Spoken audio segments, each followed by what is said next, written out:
गोस्वामी जी महाराज पूर्व प्रसंग में वर्णन किए। श्री मिथिलेश जी महाराज श्री सीता जी को जब हृदय से लगाए तो इनका ज्ञान विकल हो गया।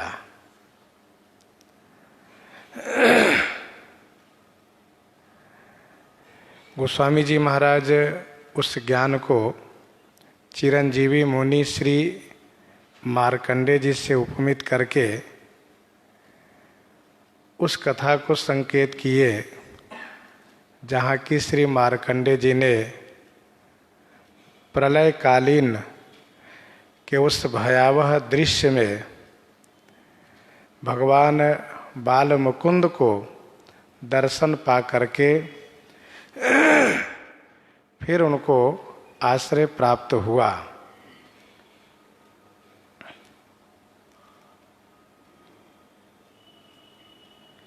श्री मिथिलेश जी महाराज में जो पुत्री भाव करके श्री सीता जी के प्रति स्नेह है वही अक्षय वट के समान बढ़ा है। जिस प्रकार से उस अक्षय वट पर श्री भगवान बाल मुकुंद विराजित थे, वैसे ही श्री सीता जी में स्नेह रूपी जो अक्षय वट है उसी पर श्री राम जी के प्रेम रूपी बालक का दर्शन प्राप्त हुआ। श्री मिथिलेश जी महाराज ने मन में ये निश्चय किया कि मैंने पुत्री भाव करके स्नेह नहीं किया है, बल्कि श्री सीता जी में मैंने इस भाव से प्रेम किया है कि इनका सर्वाधिक प्रेम भगवान श्री राघवेंद्र में है। श्री राम जी में इनका जो अत्यधिक प्रेम है, इसीलिए इन्होंने पति के साथ वन में रहने का निश्चय किया है। उस प्रीति को देख करके इनके प्रति मेरी प्रीति बढ़ी है। अर्थात श्री मिथिलेश जी को यह ज्ञान सुदृढ़ होता है कि श्री सीता जी में मेरी प्रीति पुत्री भाव से नहीं बल्कि इनकी प्रीति श्री राम जी में है। इस नाते से मेरी इनमें प्रीति बढ़ी है। और शास्त्र ये कहता है कि संत और भगवंत का रूप एक है। संत और भगवंत का रूप एक है। गोस्वामी जी इस बात को स्पष्ट कर देना चाहते हैं कि यदि किसी भक्त में प्रेम बढ़ता हो, वह भक्त जो भगवद अनुरागी हो, तो वह प्रेम उसके लिए कल्याणकारी होता है। वह प्रेम उनके लिए भव तारने में सहायक होता है।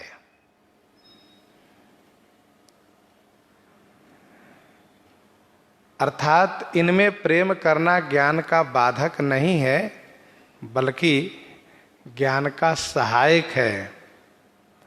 और इसीलिए गोस्वामी जी ने कहा, मोह मगन मति नहीं विदेह की, महिमा सिय रघुबर स्नेह की।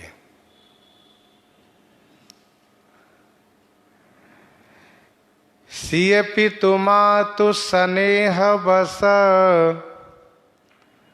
विकल न सकी संभारी, धरनी सुता धीरज धरो,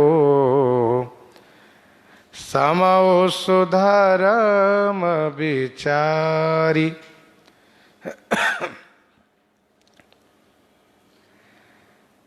श्री सीता जी में जो स्नेह है, इस स्नेह के कारण श्री मिथिलेश जी और श्री सुनैना जी दोनों व्याकुल हुए। तो माता पिता में जो प्रेम श्री सीता जी का है, उस प्रेम से श्री सीता जी भी व्याकुल हो गई। अर्थात परस्पर का प्रेम। वैसे भी भगवान उनसे अधिक प्रेम करते हैं जिनसे जो भक्त सबसे अधिक प्रेम करता हो। तो श्री सीता जी माता पिता के स्नेह के कारण अपने आप को संभाल नहीं सकी, विकल हो गई अर्थात रोने लगी। परंतु श्री सीता जी धरणी पुत्री हैं। धरणी के हित को ध्यान में रख करके समय और सुधर्म को विचार करके इन्होंने धैर्य धारण किया। श्री सीता जी ने विचार किया कि यदि मैं व्याकुल बनी रही तो मेरे पिताजी मेरी माता को ऐसा प्रतीत होगा कि मेरी बेटी वन में बहुत दुखी है, इसलिए साथ चलने के लिए हमसे कहेंगे और फिर ना कहते भी नहीं बनेगा, और साथ चले जाओगे तो पतिव्रत धर्म नष्ट हो जाएगा। इसीलिए इन्होंने धैर्य धारण किया, धरणी के हित को ध्यान में रख करके, क्योंकि धरणी के हित के लिए ही वन में मेरे स्वामी मुझे साथ में लेकर आए हैं। अर्थात हम वन में आए हैं धरणी के हितार्थ है, पृथ्वी के हितार्थ है, और ये सभी बनी बनाई बातें बिगड़ जाएगी कब? जब कहीं मेरे पिताजी व मेरी माताजी कह दे कि घर चलो तब। इसलिए पहले से ही हम क्यों न धैर्य धारण करें जिससे कि ऐसी बात उनको कहना न पड़े। समय क्या है? विपत्ति का समय है, वनवास का समय है। और सुधर्म क्या है? तो सुधर्म है पतिव्रत धर्म का पालन करना। मैं सब छोड़ करके पति के साथ सेवा में आई हूँ, और पति की सेवा करना, पति के साथ रहना ही मेरा धर्म है। इसलिए इन्होंने धैर्य धारण किया। गोस्वामी जी आगे प्रसंग को बढ़ाते हुए कहते हैं, तापस वेश जनक सिय देखे भयउ प्रेम परितोष विषेखे। तापस वेश जनक सिय देखे। सिय तापस वेश देखी माने देखकर, विषेखी प्रेम परितोष भयऊ। श्री सीता जी को तपस्विनी वेश में देख करके श्री मिथिलेश जी को विशेष रूप से प्रेम और परितोष प्राप्त हुआ।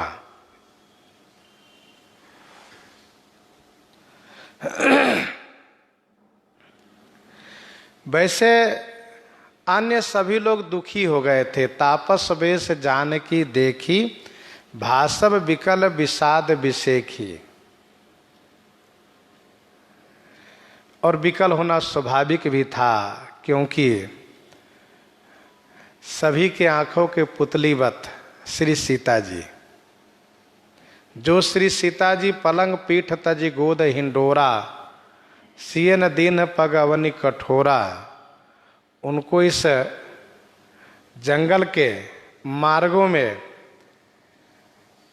चलती हुई तथा उनको इस वन के दुस्सह कलेश को सहती हुई देखा, इसीलिए सबको क्लेश हुआ और होना स्वाभाविक था।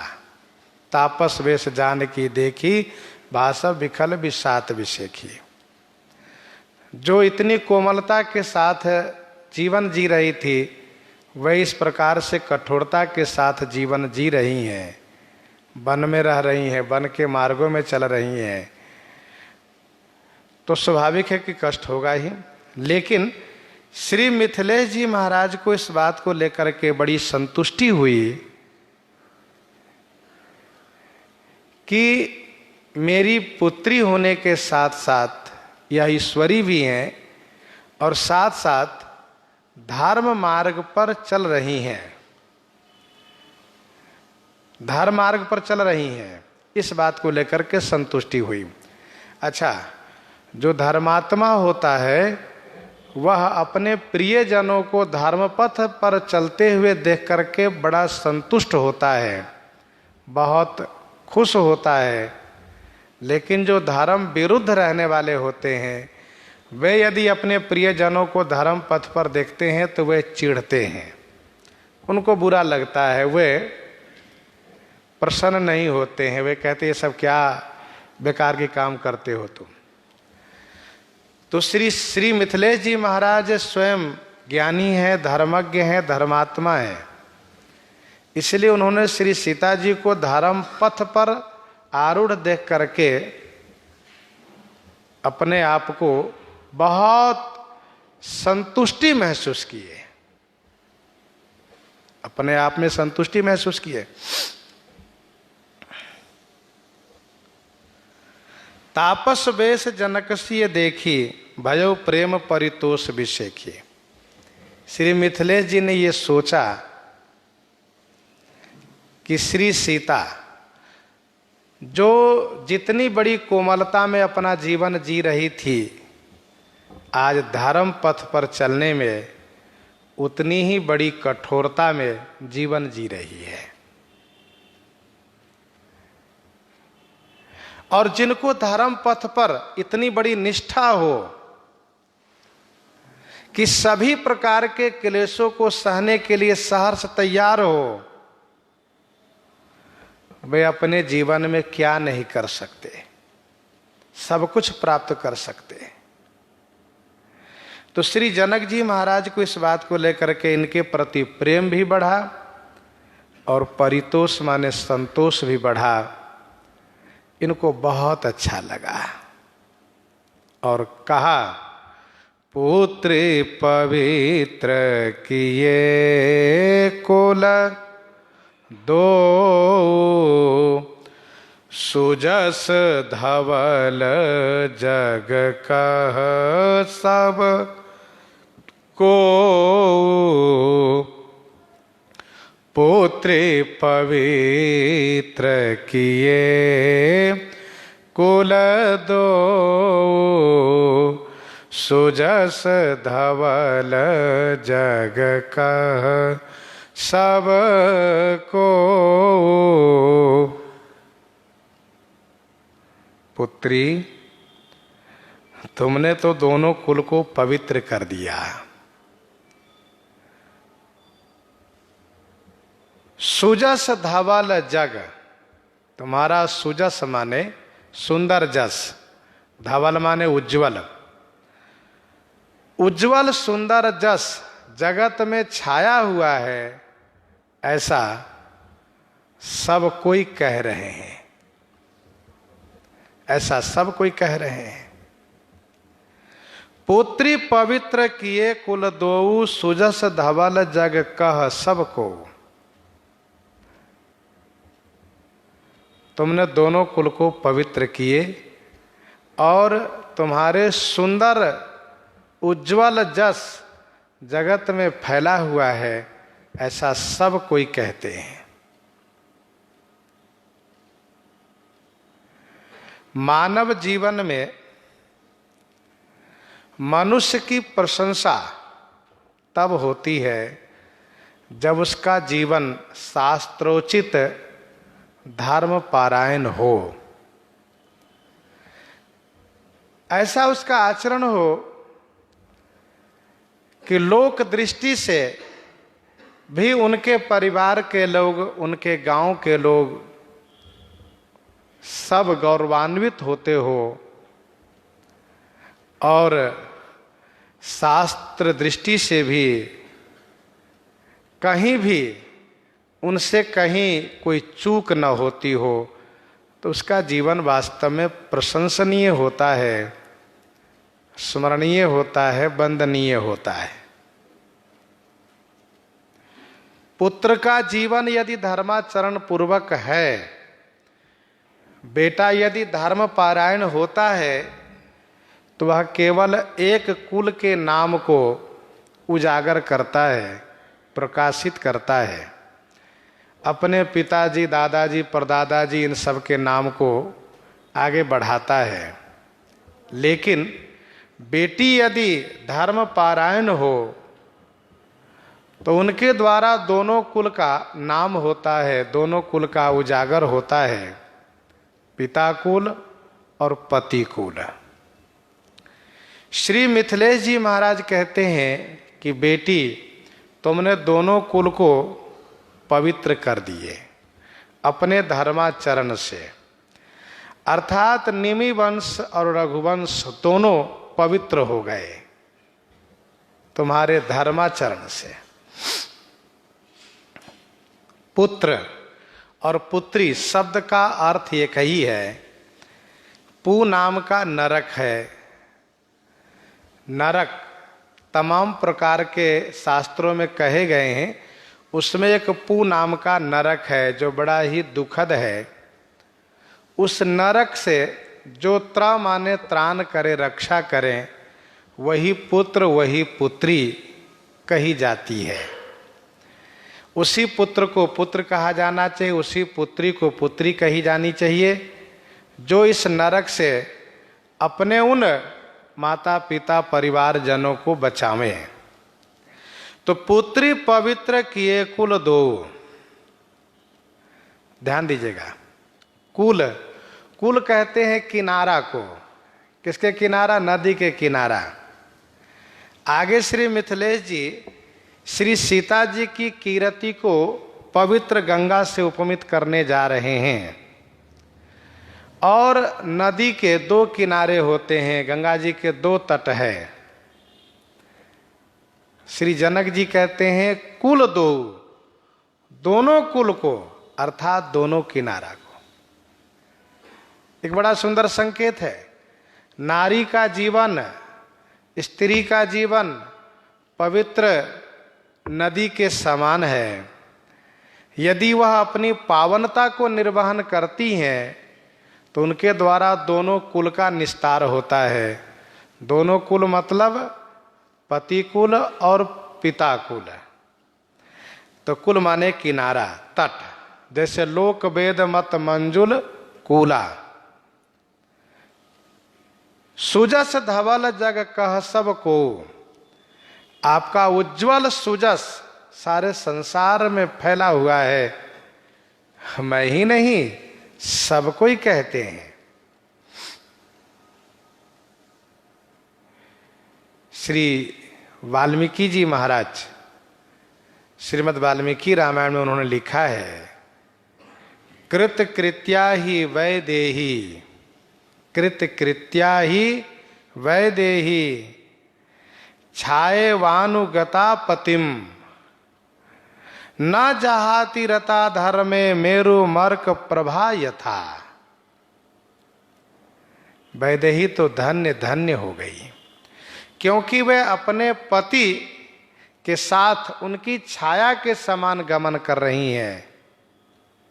जिस प्रकार से सूर्य की प्रभा सूर्य के साथ रहती है। तो पुत्री पवित्र किए कुल दो, सुजस धवल जग कह सबको। इसीलिए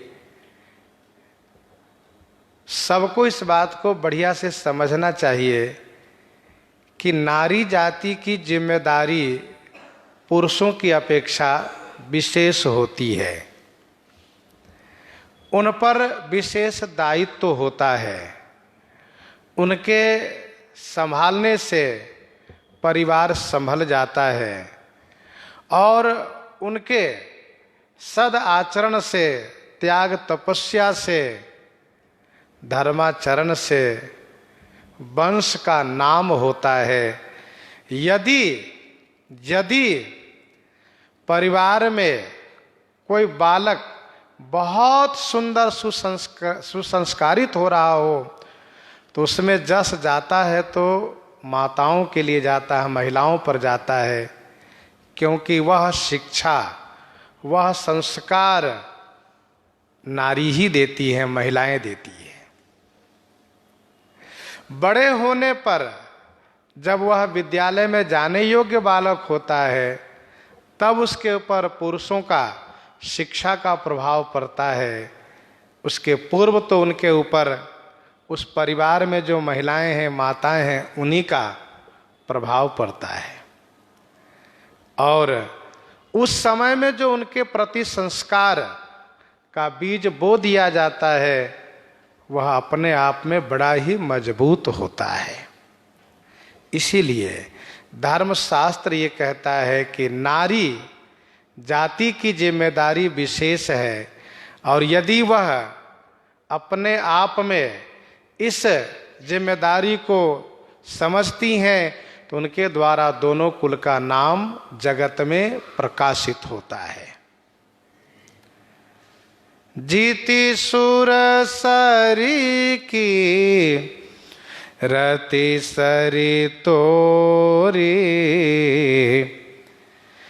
गवन किन्ह विधि अंड करोरी, जीती सुर सरी कीरति सर तोरी। मिथिलेश जी महाराज कहते हैं, जीती सुर सरी कीरति सरी तोरी। तोरी कीरति सरी, तोरी माने तुम्हारी, आपकी। कीरति रूपी नदी ने सुरसरी जीती, सुरसरी माने गंगा जी को जीत लिया है। और गवन किन्ह विधि अंड करोरी, आपकी कीरति रूपी नदी करोरी विधि अंड गवन किन्ह, करोरी माने करोड़ों, विधि अंड माने ब्रह्मांड में गवन की हैं, अर्थात प्रस्थान की हैं। अनंतानंत ब्रह्मांडों में यह व्याप्त है, पहुंची हुई है। जिति सुरसरी कीरति सरी तोरी। सुरसरी गंगा जी की बड़ी महिमा है। श्री गंगा जी जहां से प्रवाहित होती हैं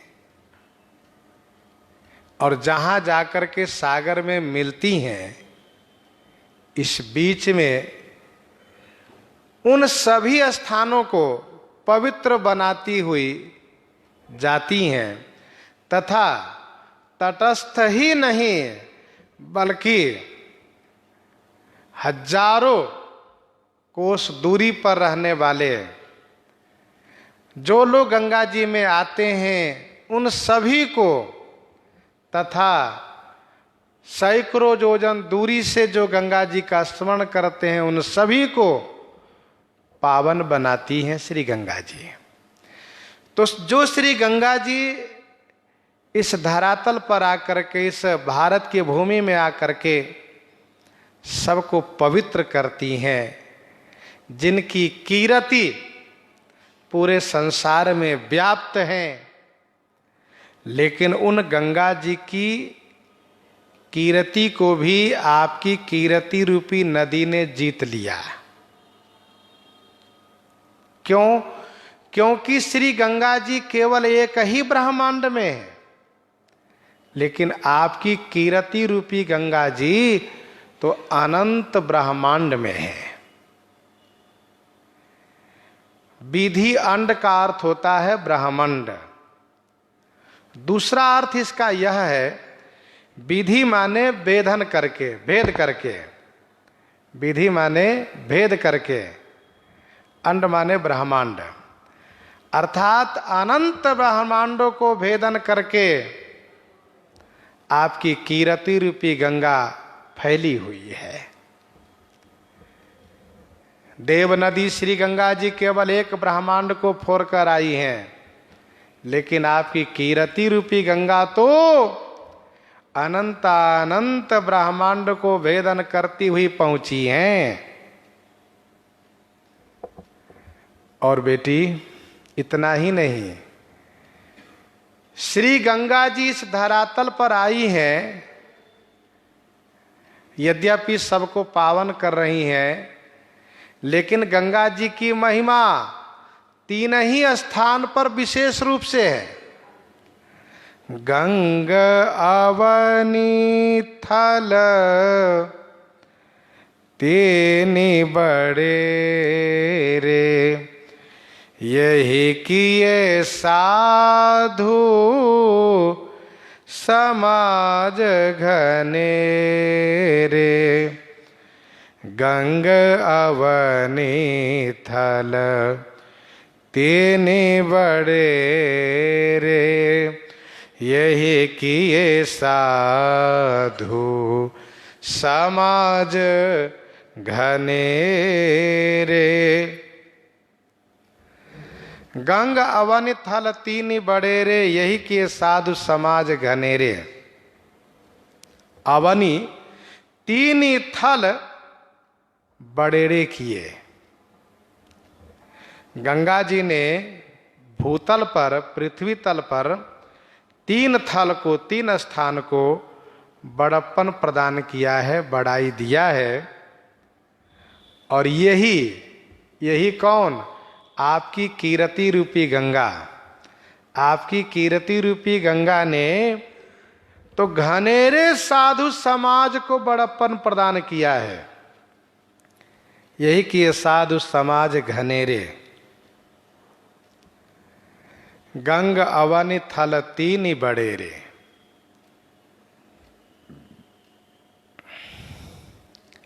श्री गंगा जी ने पृथ्वी तल पर तीन स्थान को बड़प्पन दिया है। कौन कौन स्थान है वह? हरिद्वारे प्रयागे च गंगा सागर संगमे, सर्वत्र दुर्लभा गंगा त्रयस्थाने विशेषतः। हरिद्वारे प्रयागे च गंगा सागर संगमे। हरिद्वार, प्रयाग और गंगा सागर, ये तीन स्थान ऐसे हैं जहाँ की लाखों की भीड़ होती है विशेष पर्व पर।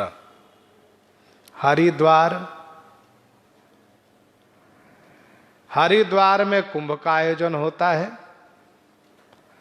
प्रयागराज में कुंभ का आयोजन होता है, गंगा सागर में प्रतिवर्ष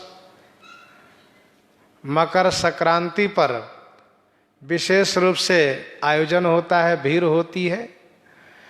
तो इन तीन स्थान पर गंगा जी ने विशेष महत्व प्रकट किया है। हरिद्वार नहाया, प्रयाग नहाया, गंगा सागर।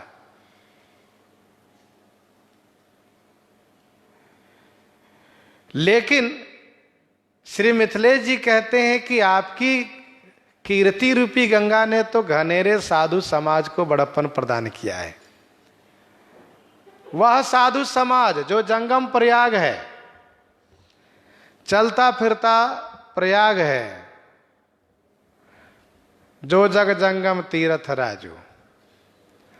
और ये साधु समाज सब ही सुलभ सब दिन सब देशा, सब जगह साधु रहते हैं।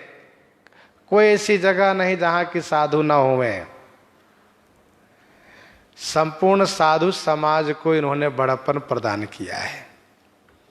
अर्थात श्री सीता जी की कीर्ति गायन करने से साधु समाज को बड़प्पन प्राप्त हुआ है और होता रहेगा। जैसे गंगा जी के आने से हरिद्वार, प्रयाग और गंगा सागर की महिमा बढ़ी है, वैसे ही श्री सीता जी की कीर्ति को गुणानुवाद करने से, कथन श्रवण करने से, गायन श्रवण करने से साधु समाज की प्रसिद्धि हुई है, इनका नाम हुआ है। पितु कह सत्य स्नेह सुबानी, सीये सकुच मह मन हो समानी। पितु कह सत्य स्नेह सुबानी।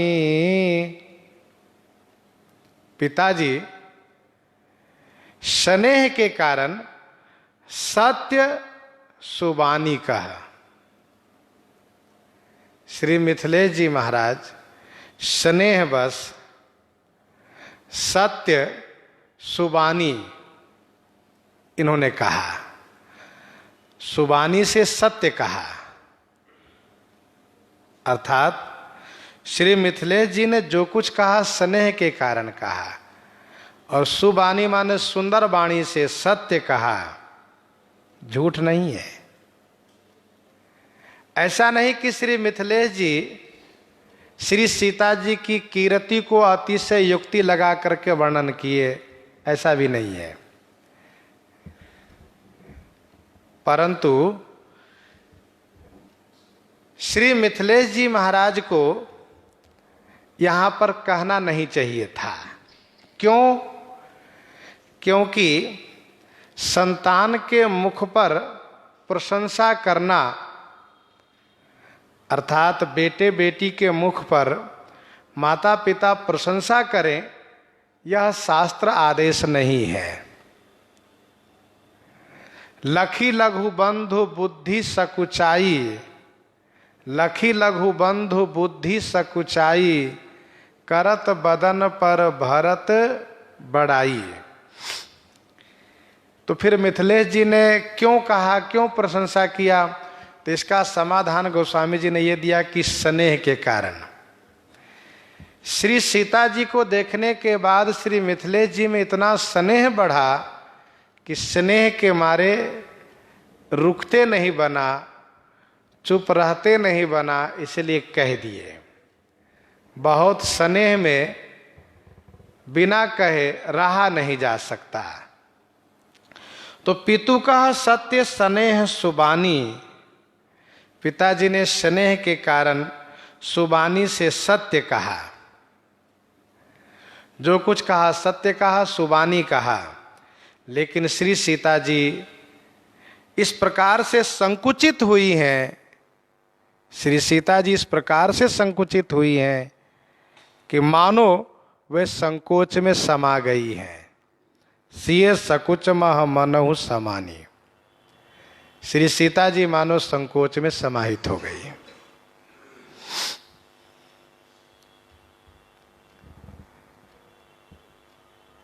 वैसे यह सज्जनता है, यही शिष्टता है कि यदि बड़े लोग अपनी प्रशंसा करें तो संकुचित होना चाहिए। निजगुण श्रवण सुनत सकुचाही। बड़े लोग प्रशंसा करें, गुरुजन प्रशंसा करें, तो उससे अपने आप को ये नहीं मानना चाहिए कि हम इसके योग्य हो गए हैं, बल्कि ये मानना चाहिए कि इनका स्नेह है, इनकी कृपा है, किस प्रकार से प्रशंसा कर रहे हैं, और स्वयं संकुचित होना चाहिए। श्री सीता जी इस प्रकार से लज्जित हुई हैं, संकुचित हुई हैं कि मानो संकोच में समा गई हो। जब श्री मिथिलेश जी ने देखा कि श्री सीता जी बहुत सकुचा रही हैं, तो श्री मिथिलेश जी और सुनैना जी दोनों ने पुनि पितु मातो लेने और लाए, शेख आशिख हित देनी सुहाए, पुनि पितु मातो लेने और लाए। पुनि माने फिर, पिता माता ने उरलाई, लेने माने हृदय से लगा लिए। फिर पिता माता ने हृदय से लगा लिए और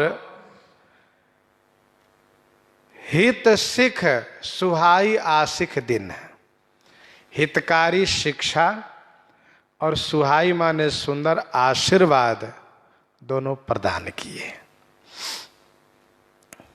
बेटी को संकुचित देख करके महाराज श्री मिथिलेश, श्री सुनैना जी दोनों ने इनको हृदय से लगा लेते हैं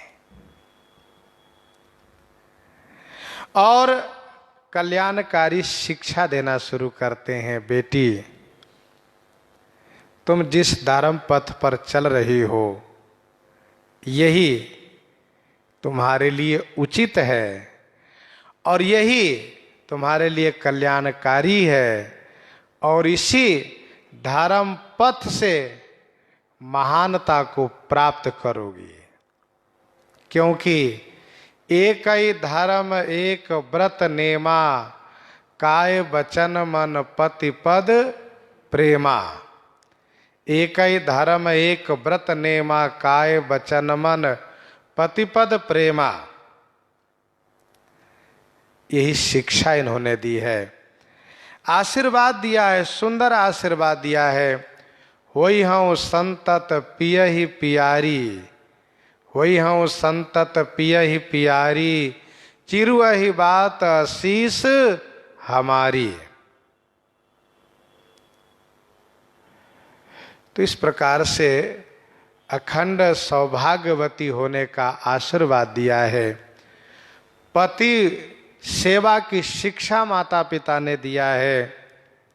और गोस्वामी जी आगे कहते हैं कि श्री सीता जी का मन थोड़ा सा चंचल होने लगा।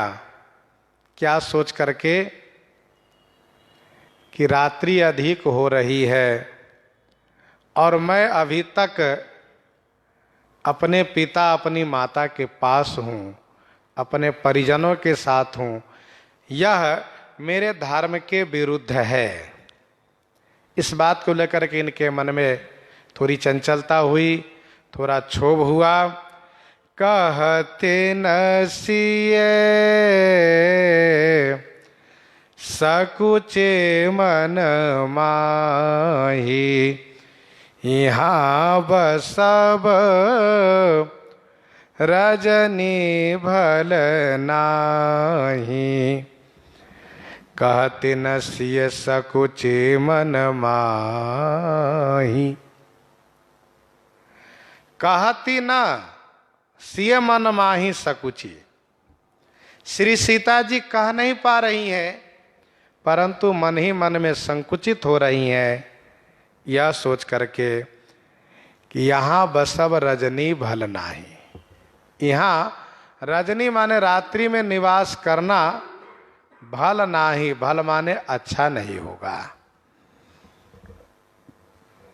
यहाँ बसब रजनी भल नाही। कहती नसिय सकुची मन माही। श्री सीता जी मन में संकुचित हो गई, यह सोच करके कि मेरे पति तपस्वी वेश में वन में निवास कर रहे हैं, मुझे उनके साथ रहना चाहिए, न कि मैं अपने उन प्रियजनों परिवारजनों के साथ रहूं। क्योंकि इस समय में मेरा वानप्रस्थ आश्रम का धर्म चल रहा है और वानप्रस्थ आश्रम का धर्म ये कहता है कि उस स्थिति में कब जब उनके पति वन प्रदेश में हो तो उस पत्नी को उनके साथ रहना चाहिए। यही वानप्रस्थ आश्रम का धर्म कहता है। फिर श्री सीता जी सोच रही हैं कि मैं तो अपने पति से ये कह रही थी कि मातु पिता भगनी प्रिय भाई, प्रिय परिवार सुहृदय समुदायी, सासु ससुर गुरु सजन सुहाई, सुत सुंदर सुशील सुखदाई, जहाँ लगी जगत ने हयरु नाते, पिए बिनु तिय ही तरनि होते ताते, तन धन धाम धरनीपुर राजू, पति विहीन सब शोक समाजो। जिए बिनु देह नदी बिनु बारी, तैसी नाथ पुरुष बिनु नारी। नाथ सकल सुख साथ तुम्हारे, शरद विमल विधु बदन निहारे। मैं ये कह रही थी, और अभी मैं अपने उन मैके के रिश्ते नातेदारों के साथ रह रही हूँ, और मेरे पति अपने आश्रम में है। ये मेरा धर्म नहीं कह रहा है कि मैं यहाँ रहूं।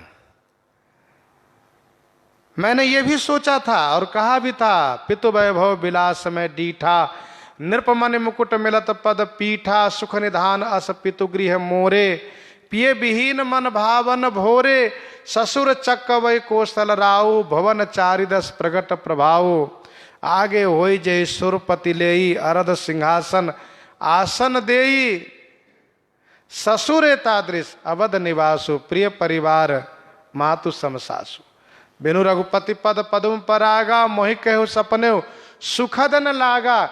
मैंने कहा था कि मोहि केहु सपने सुखद न लागा, और यहां उसका ठीक विपरीत हो रहा है।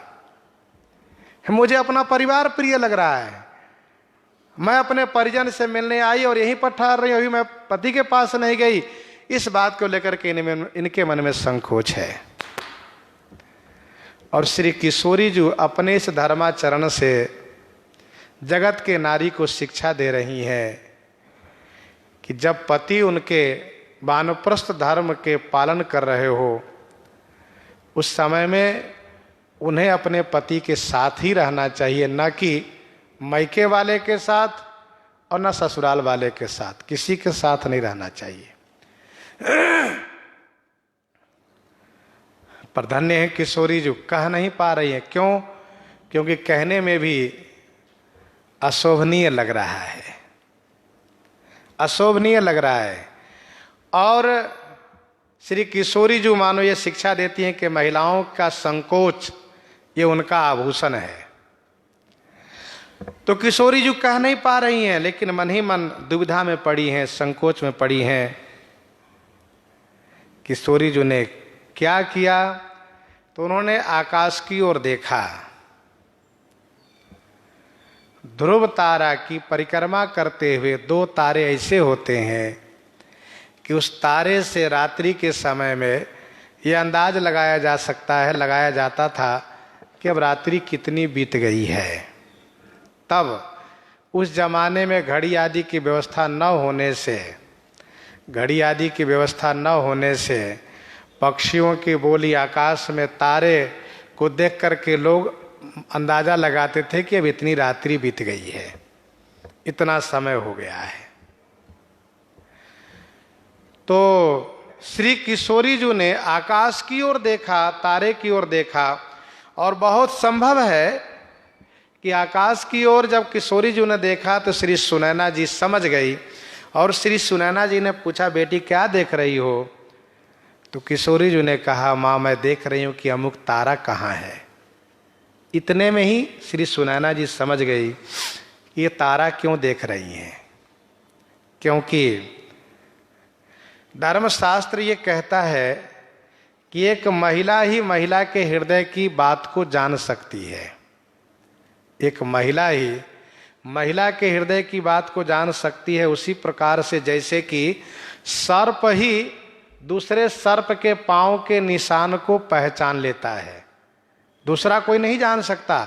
एक सांप ही दूसरे सांप की गति को, उनके पांव के निशान को पहचानता है।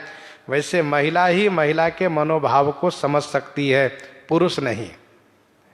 और यह बात यूं ही नहीं कही गई है। श्रीमद् वाल्मीकि रामायण में किशोरी जी ने कहा है, श्रीमद् वाल्मीकि रामायण सुंदर कांड के 42 सर्ग, सुंदर कांड के 42 सर्ग के 9वें श्लोक में है, अहिरेव ह्यः पादान विजानाति न संशयः, अहिरेव ह्यः पादान विजानाति न संशयः। अर्थात सांप के पांव के निशान सांप ही जानता, दूसरा नहीं जान सकता। लखी रुख रानी जनायऊ राओ हृदय सराहत शील स्वभाव लखी रुख रानी जनायो राओ। लखी रुख रानी जनायो राओ। श्री सीता जी के रुख को लखी माँ ने देख करके श्री सुनैना जी ने महाराज को यह जनाया है, यह अवगत कराया है कि महाराज बेटी को विदा करनी चाहिए, बेटी जाना चाहती है। इतना कहने के और सुनने के बाद दोनों महाराज श्री मिथिलेश और श्री सुनैना जी श्री सीता जी के शील स्वभाव को हृदय सराहत शील स्वभाव, इनके शील स्वभाव को हृदय से सराहना करने लगे। लखी रुख रानी जनायो राओ हृदय सराहत शील स्वभाव।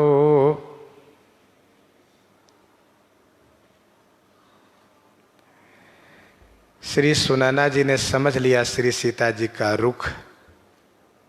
अभी आपने सुना भी है कि एक महिला ही महिला के मनोभाव को समझती है। राजा रानी दोनों श्री सीता जी के शील स्वभाव को प्रशंसा करने लगे। धन्य है बेटी, किस बात को कह नहीं पा रही है कि मुझे जाना होगा, मैं जाना चाहती हूँ, ऐसा नहीं कह पाई। बार बार मिली भेंट सिए विदा के निसन मानी कहे समय सिर भरत गति रानी सुबानी सयानी। बार बार मिली भेंट सिए विदा के न सनमानी। सिए बार बार मिली भेंटी, श्री सीता जी से बार बार मिल करके भेंट करके सन्मानी विदा किन्ह, सन्मानी माने सम्मान पूर्वक विदा किए। अब जब श्री सीता जी को विदा कर दिए तब सयानी रानी समय सिर सुबानी भरत गति कही। सयानी माने चतुर होशियार, सयानी रानी श्री सुनैना जी समय सिर माने ठीक समय से, समय सिर माने ठीक समय से, उचित समय से सुंदर वाणी से श्री भरतलाल जी की गति, श्री भरतलाल जी की गति अर्थात जो श्री कौशल्या जी ने इनसे कहा था उसको अपनी ओर से महाराज से निवेदन किए। कही समय श्री भरत गति रानी सुबानी सयानी।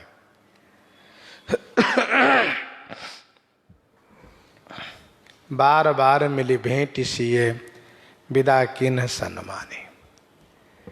बेटी जब मैके आती हैं तो उनको विदा करते समय बहुत कुछ भेंट भी दिया जाता है, लेकिन यहाँ पर भेंट कुछ नहीं दिए मिथिलेश जी महाराज, क्योंकि बेटी भेंट को ग्रहण करेंगी नहीं।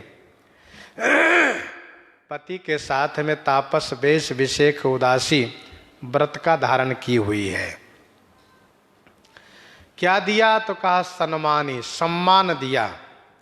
बहुत सम्मान करके श्री सीता जी को विदा किए। मिली भेंटी द्वंद्व शब्द है।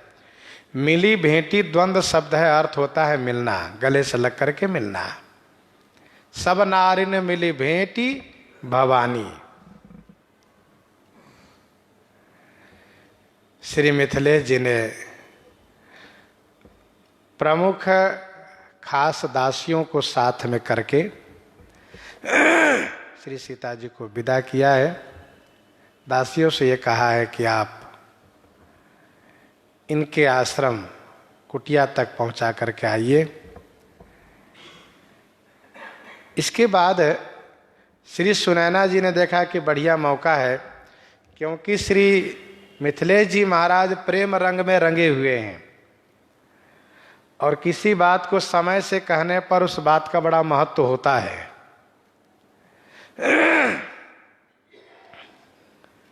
समय सिर माने ठीक समय पर, ठीक समय से सयानी रानी ने श्री भरत गति निवेदन किए।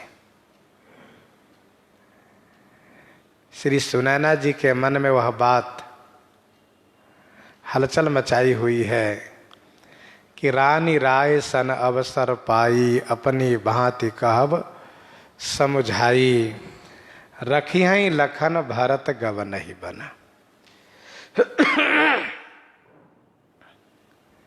इन्होंने देखा कि बढ़िया अवसर यही है,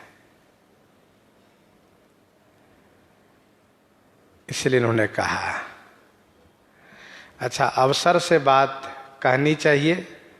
जैसे तेई समाज गिरिजा में रहेऊ, तेई समाज गिरिजा में रहेऊ, अवसर पाई वचन एक कहेऊ। तो अवसर पा करके बात कहने से उस बात का महत्व होता है। श्री सुनैना जी ने कहा महाराज आप श्री भरतलाल जी के संदर्भ में थोड़ी गंभीरता से विचार कीजिए। क्या ऐसा नहीं हो सकता है कि श्री भरत श्री राम की सेवा में रह जाएं और श्री लक्ष्मण वापस हो जाएं? गोस्वामी जी महाराज कहते हैं श्री सुनैना जी ने श्री भरतलाल जी की गति कही है, श्री भरतलाल जी की दशा कही है, श्री भरतलाल जी को स्मरण दिलाया है। श्री मिथिलेश जी महाराज को तो समाधि लग गई है। सुने भोपाल भरत व्यवहारो, सोन सुगंध सुधा ससी सारो। सोनी भोपाल भरत व्यवहारो, सोन सुगंध सुधा ससी सारू। भोपाल महाराजा श्री मिथिलेश जी ने श्री भरतलाल जी के व्यवहार को सुना। उन्हें कैसा लगा? तो कहते सोने में सुगंध है और सुधा माने अमृत में, शशि सारू माने चंद्रमा का सार भाग।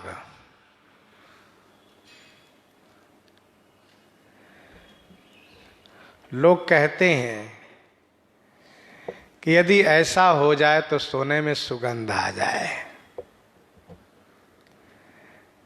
गोस्वामी जी इस बात को यहां पर पुष्ट कर दिए कि इस तरह की बातें हो तो सोने में सुगंध है। सोना, सोना माने वह स्वर्ण, वह स्वर्ण जो सबसे उत्तम है। इस जगत में यदि सबसे महत्वपूर्ण कोई वस्तु है, सबसे श्रेष्ठ कोई चीज है, तो वह है सोना। सोने के प्रति सबका आकर्षण होता है, सोने की चाहना सबकी होती है, मिलना ना मिलना उसके भाग्य पर निर्भर करता है। स्वर्ण, उस सोने में यदि खुशबू आ जाए, सुगंध आ जाए, तो फिर क्या कहना है। सोने में सुगंध है नहीं, लेकिन मान लो अमृत, वह अमृत, अमृत तो पाताल में भी है, अमृत का कुंड है। अमृत स्वर्ग में है जिसको पान करके देवता अमर हो गए हैं। परंतु वह अमृत कौन? जो चंद्रमा का सार है, जो अमृत चंद्रमा में निवास करता है, अर्थात सुस्वादिष्ट है। जिस चंद्र सार का लाभ सभी को प्राप्त होता है, क्योंकि चंद्र किरण के पड़ने से ही वह पोषण शक्ति सब में आती है जो खाने पीने की चीजें होती है। सुनि भूपाल भरत व्यवहारु, सोन सुगंध सुधा शशि सारु। यहां सोना क्या है, सुगंध क्या है, सुधा क्या है, शशि सारु क्या है? यद्यपि इस संदर्भ में संतों ने अपना अपना विभिन्न विचार को रखे हैं, फिर भी आप सुने। श्री भरतलाल जी का लोक व्यवहार, श्री भरतलाल जी का लोक व्यवहार सोने में सुगंध जैसा है, और श्री भरतलाल जी का परलोक व्यवहार सुधा शशि सारु जैसा है।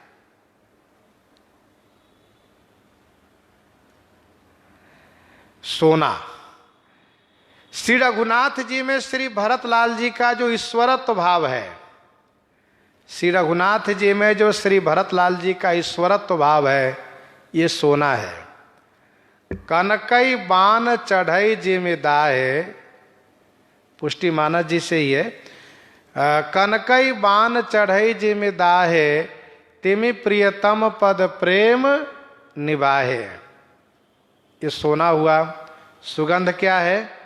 का सुगंध के लिए आप मानस जी में ढूंढिए तो प्रमाण मिलेगा। कहाँ? भायप भली चहु बंधु के जल माधुरी सुबास। भायप भली चहु बंधु के जल माधुरी सुबास। भाईपना का निर्वाह यही खुशबू है, सुगंध है। अर्थात श्री राम जी को अपना स्वामी मानना ये सोना हुआ, और श्री राम जी में भाईपना का निर्वाह करना यही सुगंध हुआ, सोन सुगंध। सुधा, सुधा क्या है? नव विधु बिमल तात जस तोरा। नव विधु बिमल तात जस तोरा, रघुबर किंकर कुमुद चकोरा।